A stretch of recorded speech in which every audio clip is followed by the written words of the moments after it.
आपने कबूतर उड़ाए हैं, आप क्या कहना चाहते हैं? मैंने नहीं उड़ाए, उन्होंने उड़ाए। उन्होंने वो पानी पी रहे हैं, देखो कितनी शांति से। एल और बताए कहते पीछे की ब्यूटी बनना, मुंह पे बना रहा है। ये अपना लूलू हुटला चमका दे। इससे ही तो डर के उड़े हैं, बात सही है। इसका मतलब ये आसेना है साला। और ये बीच में नन्ही टांग चिट्ठा उड़ लिया है, ये है लंबी टांगों चिट्ठा जा रहा है दुबई पार। ये देखो जूम वो है दुबई सिटी और वहाँ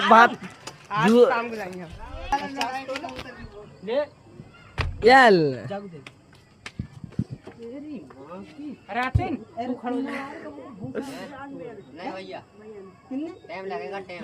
नीचे एक रोड देख के लिए कोई आप क्या बोलना चाहोगे? गो गो गो गो